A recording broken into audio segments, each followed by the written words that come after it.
Heinrich stands at the helm of the captured Castigian vessel that has carried him, his crew, and his illicit passengers from Tarentus, the now occupied former city of thieves, all the way along the coastline and across the Gulf of Manduris, along now the shores where he peers and to the left expects at any hour now to see the outline of Decimation, the city of mercenaries, to come into view. Below decks, on the lowest level of this mid-sized vessel, Oksana has fashioned herself a hammock between two support beams, where she currently reclines and watches Genaha, who, lost in her own thoughts, is doing a little bit of maintenance work.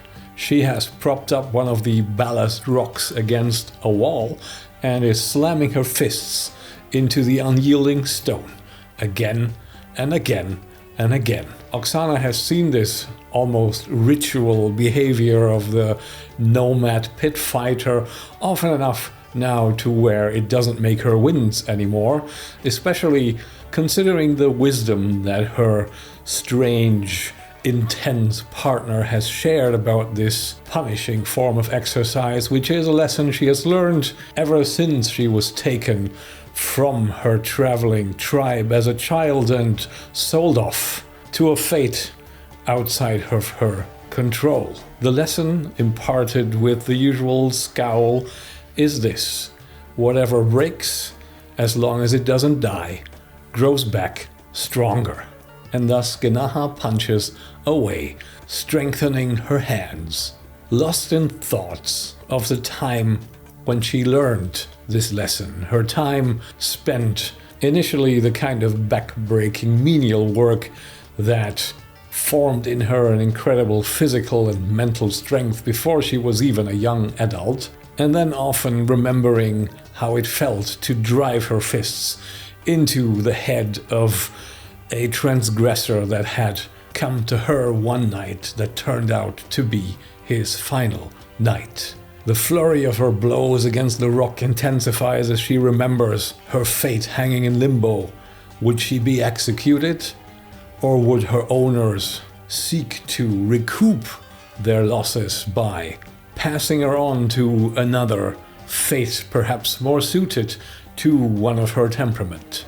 It is thus that she ended up with a traveling band of pit fighters under the ruthless, near barbaric but equally decadent purview of a bloated Mandurian merchant whose desire for culinary gluttony was only outmatched by his thirst for blood and blood sport.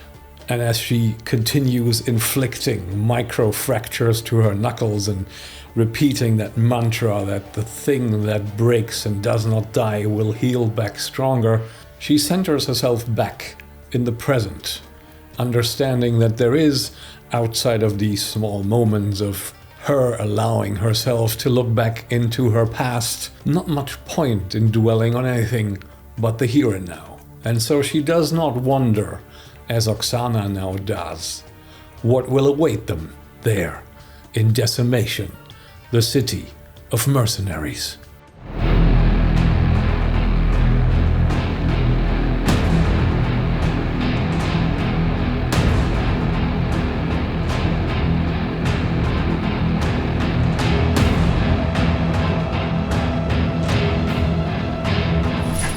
Hello friends, Anderson here, welcome back to Oksana, Thief, Gladiator, Queen, the Black Sword Hack solo campaign. If you followed the story along so far, thank you very much for your kind attention, and thank you again for leaving a like, leaving a comment, perhaps even subscribing to check out some of the other stuff I do on this channel. We are technically still in a flashback sequence here, our here and now in the actual reality of this Doomed Alissar, being that Oksana stands outside of the dungeon of her father's castle, longhouse, whatever we want to call it, and we are still trying to determine how she ended up there, and how this relationship with Genaha forms her inciting incident to now go forth into the territory of the Northern Raiders, who, by the way, also might need a name for their culture and stuff like that. So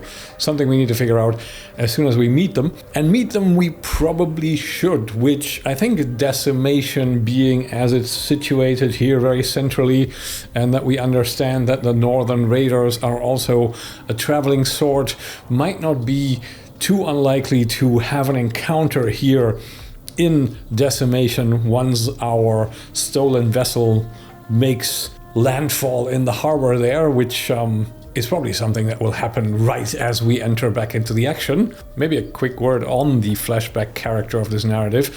I do fully intend to honor any kind of death that happens here and work around it, even if that means that in our here and now we have to tweak the scenario a little bit with whatever character is actually standing there, but we'll make it work. Regardless, however, for now, let's hope we're not going to die with our main protagonist before we can reach the destiny of Queen. However that will play out. Could be a pirate queen, could be the Viking queen, could be the queen of the arena. We don't know. We just have this outline of thief, gladiator, queen, and we'll follow it along like a prompt. Speaking of prompts, we do have one clue in the languages table here that would suggest that the language of the Northern Raiders is called Urgic, which might suggest that the Northern Raiders are also called Urg something. But before we get too far ahead of ourselves, hoping that these Northern Raiders will now make an appearance because we'd like to get a move on, let's first ask the Oracle. I will be a bit cheeky and consider it likely that some Northern Raiders are currently in residence here, that as we pull into the harbor there are some long ships moored there, but likely isn't guaranteed. So I'll roll our 2d6 and see how the Oracle feels about gifting me some Northern Raiders to quiz and link up with. Are there any Northern Raiders in residence in Decimation as we pull into the harbor? Double fours.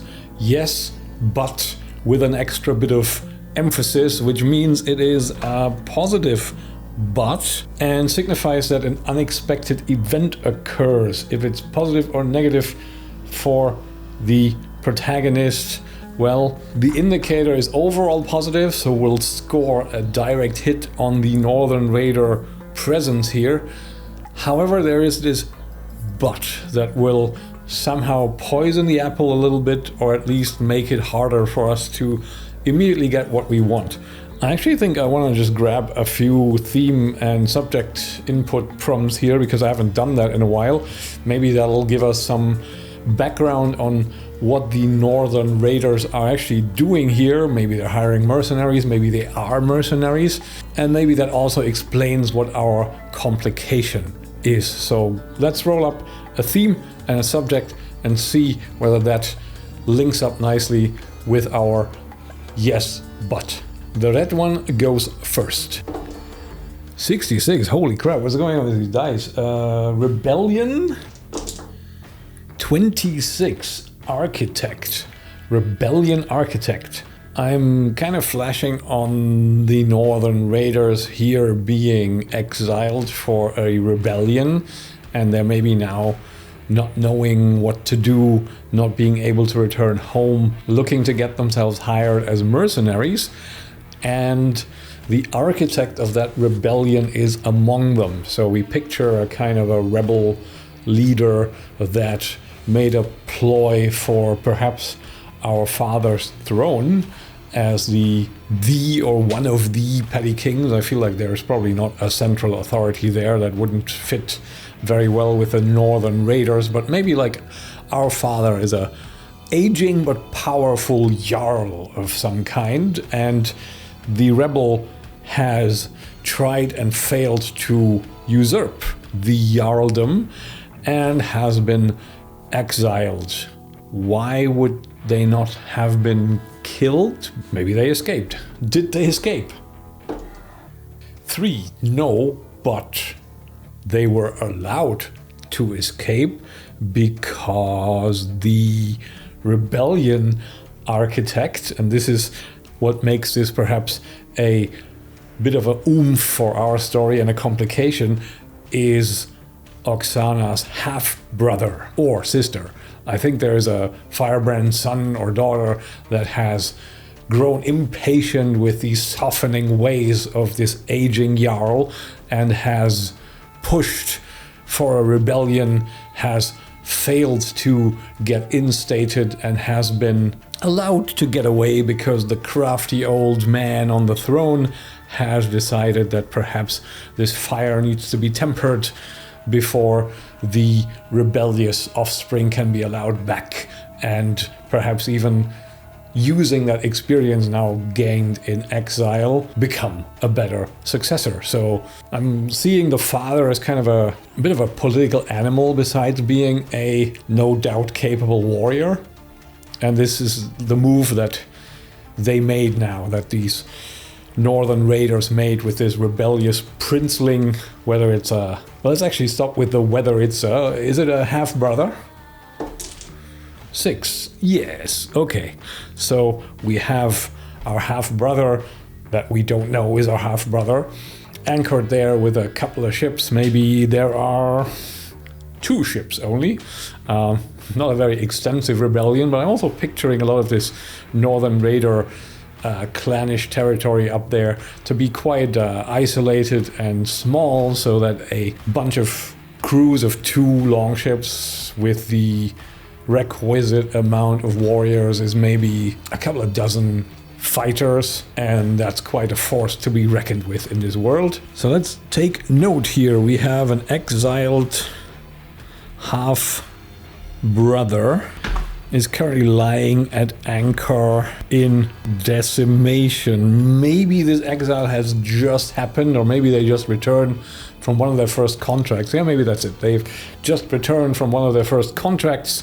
They're now back in port, and they are trying to figure out what their next move is. They're hearing those rumors about the automaton mercenaries that are suddenly showing up here for hire, which we determined last time is what's currently happening. And now we are entering and about to ask some questions that might turn this into quite an explosive situation, especially since we remember that we decided that our father and mother, with Oksana's parentage initially being somewhat questionable, had actually married. So she's a legitimate possible heir, if that's how it works with the Northern Raiders. We'll have to figure that out.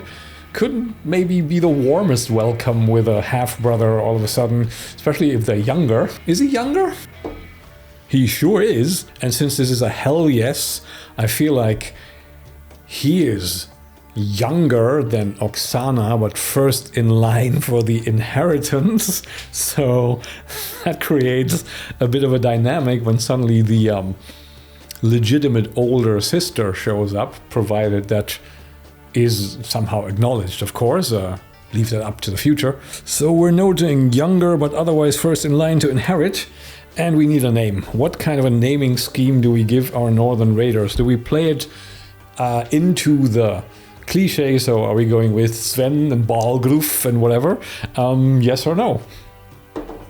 Yes, okay. we need some Northern fantasy names. Let's see if we can find some here. We have Norse names, we have 3 tables, we'll roll a die 20 and a die 6 alongside it. The die 6 determines 1 to 2 is table 1, 3 to 4 is table 2, etc, etc. Here we go. Table 3, result 12 is Hjalmar. Okay. I see we have an insults and curses table here, so maybe let's approach this like an oracle prompt for Hjalmar. Let's give him like a by-name that he hates, that has been given because of the rebellion, because that might also give us a glimpse into the character and maybe why this rebellion happened in the first place and why it went wrong. So I'll roll a die 20 here on this somewhat weird oracle table. 5, Lothhunt, clean hands. Does that sound like that is someone who doesn't like to get their hands dirty, maybe both literally and metaphorically? So maybe not necessarily a pampered prince, but someone who likes to lean back, pull the strings, and conduct political assassinations with hench people. Someone who has a reputation of being quite fastidious, maybe in their personal affairs, like keeps his hands clean, maybe washes a bit more than a northern raider otherwise would, if we're leaning into that cliche as well. But also like a double-edged meaning where Hjalmar doesn't dirty his own blade. Hjalmar is someone that you need to be careful around. Perhaps he wasn't always the first in line, and maybe the rebellion actually followed a failed murder plot. Yeah, okay. So Hjalmar was exiled after a failed murder plot was discovered. Hjalmar, instead of owning up to it, rose up in rebellion, was defeated and allowed to let go, because that is how Oksana's father plays it. That is kind of the crucible of politics, where he hasn't given up hope yet, and now he thinks that the life of a mercenary, of an exile, will temper Hjalmar in some way. And that's the dude we're now about to run into. That's the owner of the longships that are lying there side by side in that harbor basin, that natural cove alongside which the, for lack of a better term, city of Decimation is arranged. There are a few permanent buildings that have risen up over time, very ramshackle, and a lot of tent camps individually dotted around the landscape. There are almost small fortifications that each mercenary camp has put up. There are impromptu mead halls and almost tent cities from allied mercenary camps that cluster together. There is a whole bunch of politicking going on here, and these relative newcomers that were once perhaps more clients of these mercenaries are still finding their way. They are sticking to their longships. They are on their ships, visible as Heinrich steers this eye-catching vessel in that immediately draws attention. This obviously theocratic Castigian mid-sized ship now drifting towards the docks, and already an armed reception committee is forming. The Northerners don't seem to get involved. They stay on their ships a little bit off to the side, but they're watching. One figure perhaps standing in the shade of the sail, indistinct, just a silhouette, long-haired, standing straight. I'm picturing a lithe figure with rather dark overall armor, and where his comrades favor axes and short sword, he carries a long sword expressly fashioned in a more civilized place. And Heinrich pulls in, and maybe we have our first check to make here as mercenaries from all kinds of different bands assemble and stand there raising their weapons at what they assume is the theocracy landing, the theocracy that the mercenaries know would never hire mercenaries. That's not what they do. So the only reason they are here, presumably, is not a pleasant one. The only thing staying their blades at the moment is that there's just one ship coming, and it doesn't look to be fully crewed, and the crew as it comes into view also doesn't look like theocracy soldiers. And then there's a bit of a chance for us to make a little bit of a different first impression. So let's rely on Oksana's natural presence, her leadership quality, as she hangs from a rope over the edge of the ship and makes eye contact with the receptionist, the obvious chief there that the others seem to naturally fall behind. Again, what immediately comes to me is like a bull-necked, bald, heavily tattooed mercenary lieutenant. The captains are probably not here, with a two-handed hammer just standing there, a minotaur for all intents and purposes without the horns. And Oksana jauntily hops off the side and lands in front of him and greets him cordially. Let's see how he reacts to this. Do we consider this to be a situation where we're at a bit of a disadvantage? I'd say so, actually.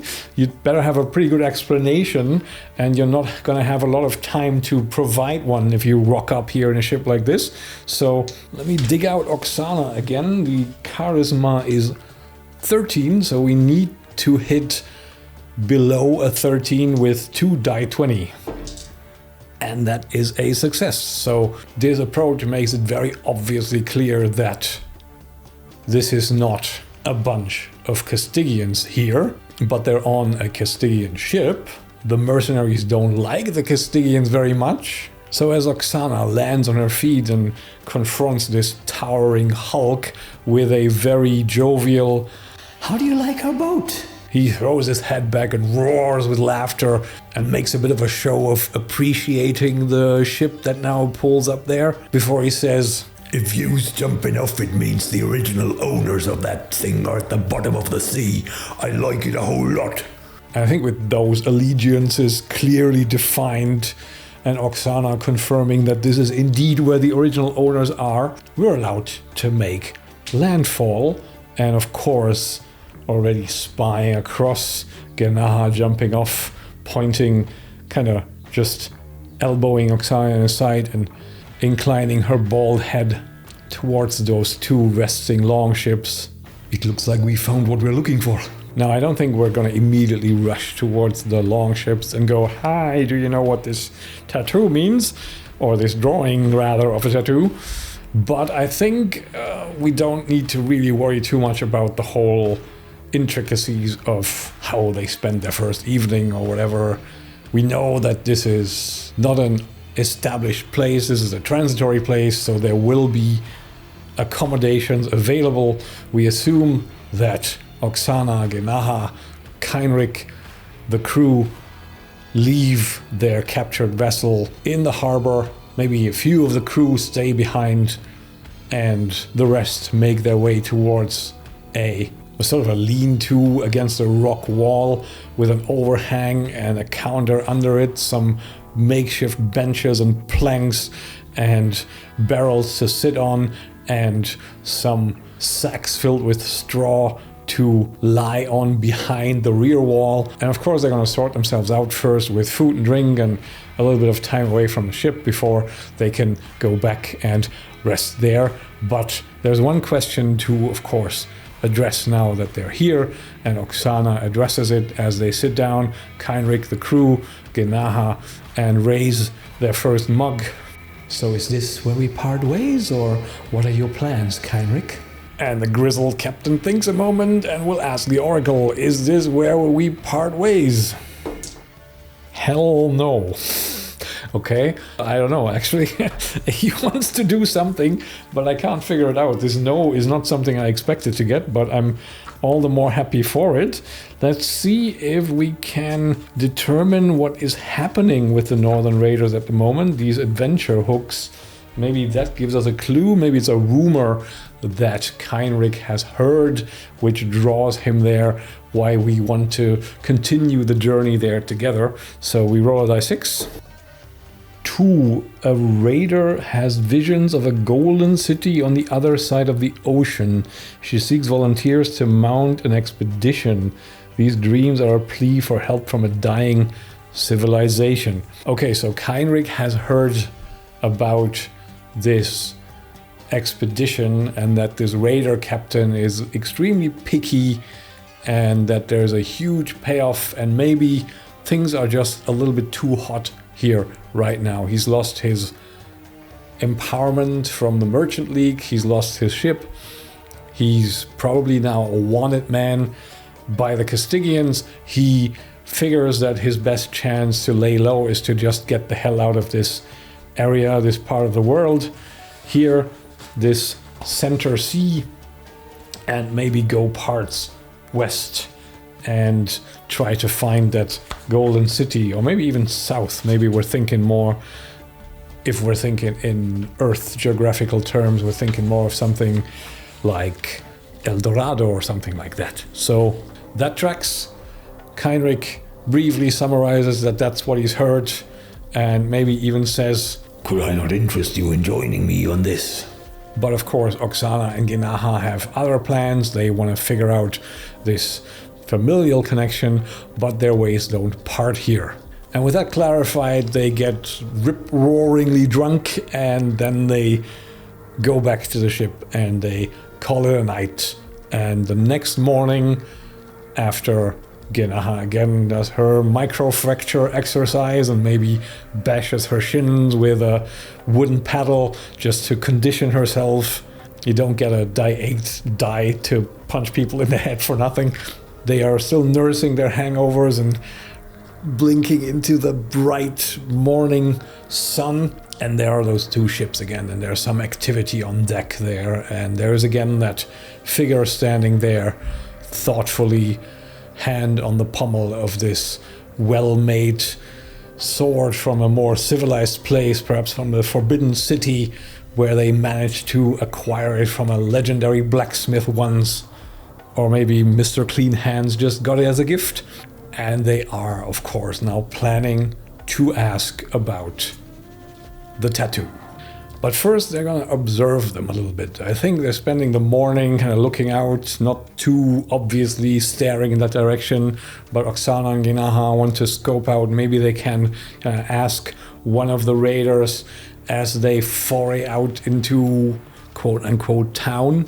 To which my question would be, do they occasionally go out, or do they only move in and out as a unit and stay on their ships otherwise? Do they occasionally go out? Yes, they do. Okay. So they wait until a number of the raiders leave the ship, a small number, maybe only two of them, a pair. They venture out down a plank of maybe not the main long ship with the dark-clad obvious captain with the swords, but the other one. And actually, come to think of it, there's one adventure hook that I didn't roll, but that I actually quite liked, that I also want to use to maybe not play the Northern Raiders completely as per stereotype, because there is one that says prisoners get the following choice: be sold as a slave or become a raider. So I think with these Northern Raiders there is sort of a hierarchy there where you are a raider if you say you are a raider, if you have what it takes to be a raider. There is a way to just go from raidee to raider, and thus we're looking at a crew made up of all sorts from everywhere in this area, a whole bunch of different looking people there, unified more by their shared goal and their similar looking equipment and clan affiliations, and not necessarily by their origin. So one of the two raiders walking down is actually originally from the Eastern Principalities. Another one looks like there's some blood from the land of Black Pyramids in them, and those two are now walking towards a place that Decimation considers a store, a cordoned off area with all kinds of pallets and barrels and crates stacked on top of each other, guarded by mercenaries explicitly paid for by the handful of people that run the place, and they are in the business of resupplying the ships, and that's what those two are now about to do. And that's where Oksana and Genaha follow them and maybe initially try to listen in on their conversation. At which point we need to ask ourselves, does any of the two understand what this Urgic language is? I think it's unlikely that Oksana was taught this, but it's not out of the question. It's also unlikely that Genaha spent enough time with her fighting circus up there to pick up more than a few insults. But again, it's unlikely. However, it's possible. So let's roll 2d6. Do Oksana and Genaha actually understand Urgic? I think the 4 is a yes, but, which means that yes, they do, but their accentuation and vocabulary is pretty awful. So they might not get everything, but they get the gist of the conversation, and they are always obvious foreigners, so they can never pass themselves off as raiders already with the way they speak this language. Now, do those two discuss anything helpful for our two eavesdroppers, and do we eavesdrop successfully? I think maybe we should do a check here for the eavesdropping part. Is this wisdom again? I fear it might be. Let's see. I think it's wisdom because we're not trying to physically be quiet and creeping around, which would be more dexterity. We're trying to be inconspicuous and sort of blending into the scenery. So unfortunately, let's roll wisdom and potentially fail. I'm just gonna roll for Oksana and actually succeed. So Oksana positions herself in a way that it looks like she's also inspecting the merchandise while listening to the two standing there waiting for another band of mercenaries to be finished with their commissions, and they are having a little chit-chat back and forth. Now, is there anything useful that these two are actually talking about, or are they just talking about mercenary stuff without being very specific? Is it anything substantial that we can interpret as like a clue or something? Yes, okay. So they're probably talking about that failed rebellion and the failed murder plot of theirs, and maybe that's where they mention the name Hjalmar for the first time, and maybe one of them, ooh, that could be nasty if one of them actually mentions the nickname and they don't understand that this is meant to be the full name. Would that amusing? I'd like to roll for this actually. Would one of the two use a derogatory term for their own leader? Hell no. Okay, so that's a good insight. Hjalmar has this crew in a very firm grip. They respect him. He's not seen as a coward or anything. He's seen as a crafty one.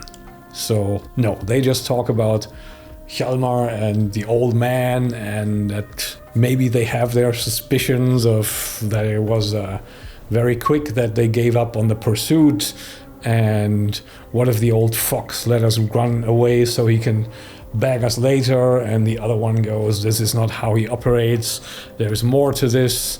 So overall there's gonna be like a discussion back and forth that lets Genaha and Oksana understand about the rebellion that happened, and that there was an uprising against an older ruler, and that this Hjalmar was involved. And I think that's sort of a conversation opener that maybe Oksana is going to use. She's gonna, as they finish up their own commissions with the traders, approach one of them and just ask that she couldn't help but overhear about the grim tidings in the north. Is there something that happened with regards to this rebellion? And with the positive charisma check, yes, there is something that happened, and she learns a bit more about this, that Hjalmar, the rightful prince, has tried to take power from his ailing, aging, useless Jarl father. And now I wonder how does Oksana bring this up? I don't think she's gonna go like, well, I am a bit of a northern raider myself. But she might just extend this conversation a little, get comfortable with them. Tell me more about this and let's have a drink together. Like, try to lure them into the makeshift tavern. Is it gonna work? They're not gonna say no. So they go back to this overhang, back to this lean-to with a counter. They sit down, mugs come out, they have their little breakfast ale and talk a bit more about the rebellion. And then the conversation flows in the direction of, who are you two anyway? They talk about Tarentus, they talk about the occupation, they talk about capturing the ship, and as they point towards the ship, the two raiders start laughing, and one of them goes like, oh, Hjalmar would no doubt like you. And there we have our inn, and Oksana says, well, maybe I have a question for him too, or maybe one of you two can help me. Does this mean anything to one of you? Now there's a question. I'm assuming that from the design that these tattoos are very personalized, so that there is always like a basic template that shows your clan affiliation, and then there are some personal iconographs woven in there that are very much for the person, and every northern raider that joins up gets their own personalized tattoo. And that's how Oksana's mother ended up with hers, because she technically joined up when she got married to her father, who, by the way, needs a name. So 1 die 6, 1 die 20. Table 2, result 2 is Drengur. Okay, so in the course of this conversation, the name Drengur comes up. Does Oksana even know the name of her father? Does she? No, she doesn't. Okay, that actually makes it more fun. So she hears about this Drengur that Hjalmar is rebelling against, and these raiders take a look at this personalized tattoo, which they have never seen this particular person before, because this particular person never actually went to the territory of the Northern Raiders. So they won't know what it means, but they might derive from the overall designs that it's somehow associated with the family of Drengur and Hjalmar, because I feel like the design language kind of encompasses family ties. So does one of them immediately latch onto, hey, this looks like the boss man's tattoo? I think it's unlikely. Let's give it a shot. No, but it looks familiar enough where the raider says, I'm not much of an authority on this, but Hjalmar knows his way around this stuff. And Oksana says, maybe you should join us for a drink. Let's, I don't know if that's something that is easy to do. I'm gonna do this with a disadvantage. Oh, but successfully.